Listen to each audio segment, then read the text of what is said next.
Hello नमस्कार मैं विमर्श में आपका स्वागत है। हम आपको बहुत ही महत्वपूर्ण जानकारी देने वाले हैं अतिथि शिक्षकों के नियमितीकरण को लेकर, विभागीय परीक्षा को लेकर, वर्ग 3 में समायोजित करने को लेकर अतिथि शिक्षकों के नियमितीकरण में क्या समस्या आ रही है, इसके बारे में पूरी विस्तार से जानकारी दी गई है। ठीक है, शिक्षा मंत्री जी से बात हुई है, मुख्यमंत्री जी से बात हुई है और DPI का क्या कहना है, अतिथि शिक्षकों की जो नियमितीकरण है उसमें किस प्रकार की समस्या आ रही है।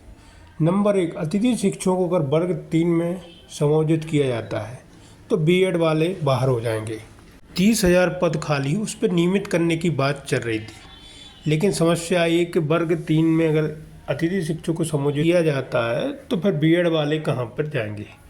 तो बहुत सी समस्या है अतिथि शिक्षकों के नियमितीकरण को लेकर। इस पूरी विस्तार से जानकारी देने वाला हूँ। क्या कहना है रविकांत गुप्ता जी का, इनकी बात हुई है DPI में और शिक्षा मंत्री जी से अतिथि शिक्षकों के नियमितीकरण को लेकर। वीडियो में बने रहे, वीडियो पूरा देखें। वीडियो अच्छा लगे तो लाइक और चैनल को सब्सक्राइब बिल्कुल अपडेट पाने के लिए। साथियों, इस वीडियो में मैं बात करने वाला हूं अपने भविष्य को लेकर। हमारा भविष्य सुरक्षित कैसे हो। अगर हम अनऑफिशियल तरीके से बात करें, जब अधिकारियों के साथ बैठक होती है या मुलाकात होती है तो हम लोग जब पूछते हैं कि आखिर हमारी नियमितीकरण में रोड़ा कहां अटक रहा है, तो अधिकारियों की जो बातें सामने आ रही हैं वो कई प्रकार की। पहली बात तो ये कि अतिथि शिक्षक ऐसे हैं जो वर्ग 1, 2, 3 तीनों में काम किए हुए हैं। बहुत सारे साथी ऐसे हैं जो 10 साल का अनुभव तो रखते हैं, 5 साल का अनुभव तो रखते हैं, लेकिन ऐसे उनमें ऐसे भी हैं कि 2 साल उन्होंने वर्ग 1 में किया, 2 साल वर्ग 2 में करा, 3 साल उन्होंने वर्ग 3 में किया, या अलग तरीके से वो बढ़ते गए। जैसे हमने 1 में से बाहर हुआ, 2 में मौका मिला, 2 में हमने कर लिया। इस प्रकार कई प्रकार की विसंगतियां हमारे साथियों में उलझी हुई है। हमने पिछले वर्ष महापंचायत के वक्त जब शिक्षा मंत्री इंदर सिंह परमार जी थे तो एक हमने प्रस्ताव रखा था कि, या उन्होंने ही प्रस्ताव रखा था, उनके द्वारा कहा था कि प्राइमरी विद्यालयों में जो रिक्त पद होंगे हम 30,000 पदों पर आपकी विभागीय परीक्षा की बात करेंगे। हम लोग उसमें सहमत भी हो गए, लेकिन बाद में उसमें अड़ंगा कहां लगा, उसमें दिक्कत कहां आ रही है कि अगर वर्ग 3 में हमें समाहित किया जाता है तो हमारे उन साथियों को नुकसान हो जाएगा जो B.Ed है, क्योंकि वर्ग 3 में सुप्रीम कोर्ट ने मना कर दिया है कि वर्ग 3 में B.Ed वाले एलिजिबल नहीं है। विभागीय परीक्षा की बात आती है तो उनका कहना है कि विभागीय परीक्षा किसी एक कैडर की हो सकती है, चाहे वो वर्ग 1 के लिए हो, 2 के लिए हो, 3 के लिए हो। अब वर्ग 1 के लिए होती है तो वर्ग 1 में समस्या ये आती है कि उतने पद नहीं है और वर्ग 3 वाले छूट जाएंगे। वर्ग 2 के लिए होती है, वर्ग 2 में भी इतने पद खाली नहीं है कि सभी लोगों को वहां पे समायोजन हो सके। बचता है वर्ग 3। वर्ग 3 में उनका कहना यह है कि हम केवल उन्हीं लोगों के लिए विचार कर सकते हैं जो कम से कम एक ही वर्ग में कम से कम 5 साल 5 सत्र में कार्य किया हो और उसके 700 दिवस होने चाहिए।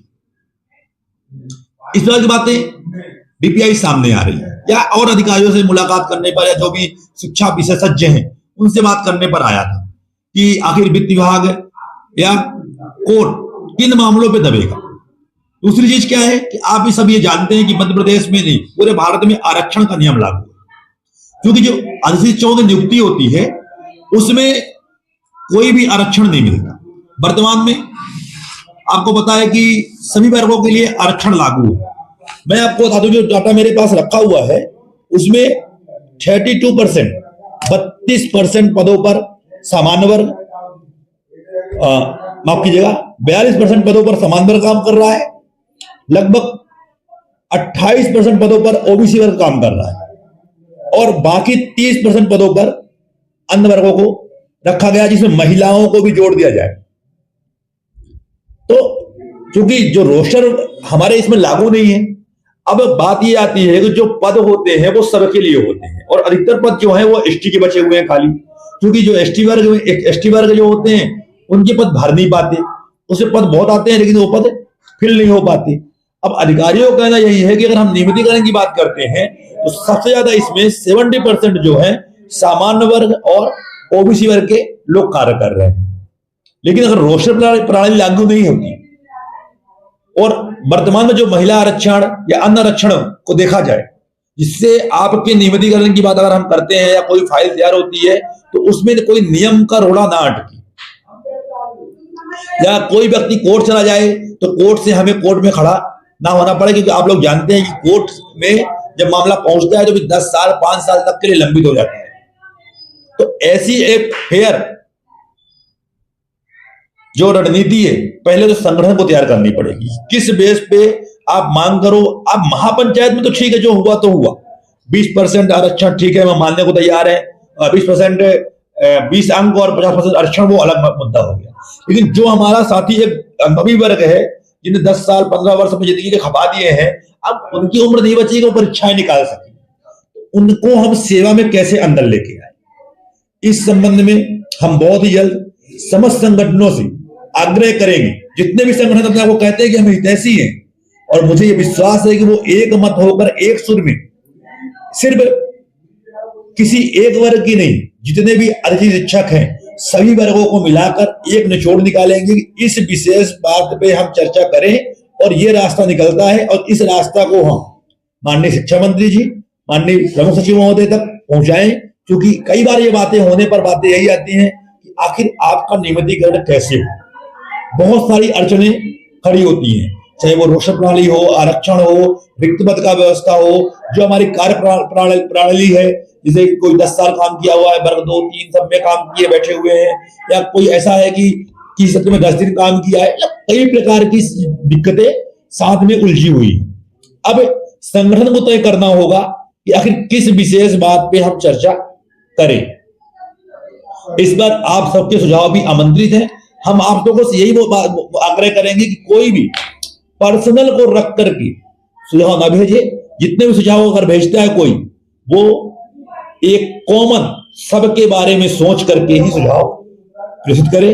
उम्मीद है कि आप सब लोग हो गए, जो एक बुद्धिजीवी वर्ग है, जो एक समझदार वर्ग है, पहले निचोड़े, सोचे, समझे, खूब विचार करिए, और उसके बाद एक 2 से 3 लाइन में मुझे एक विचार अपने जरूर भेजे, जिससे हम जब हमारी संगठनात्मक मीटिंग हो उसमें उस बात को हम रख सके। और साथ में सुप्रीम कोर्ट में जो याचिका मैं लगा रहा हूं, उसमें भी हम उस बात को सुप्रीम कोर्ट के माननीय न्यायालय में भी उस बात को हम रख सके। उम्मीद है कि आप लोग एक रास्ता निकालेंगे, किस रास्ते से हम चले, ये भूल करके कि हम योग्य हैं, हम अयोग्य हैं, वो योग्य नहीं है, वो व्यापम पास, ये सब भूल करके एक वर्ग की ओर चलेंगे। क्योंकि विभागीय परीक्षा में ये नहीं आएगा कि वो योग्य नहीं है। हाँ, आरटी नियम मतलब जो डीएड बीएड होगा वो सब आरटी नियम के अंतर्गत आते हैं, और विभागीय परीक्षा का मतलब यही है कि पात्रता परीक्षा जो होती है वही विभागीय परीक्षा होती है। तो एक सुर में बात करेंगे, और किसी पर्सनल चीजों को लेकर नहीं, सबको लेकर के एक कॉमन रिपोर्ट तैयार करिए और मुझे भेजिए। हम उस पूरे बिंदु को, जब संगठनात्मक मीटिंग होगी, उन बिंदुओं पर हम लोग विचार करेंगे, और आने वाले समय पर एक कोर कमेटी का तैयार करके सरकार से बातचीत करने का प्रयास करेंगे। तो उम्मीद है कि आप लोगों को मेरी बातें समझ में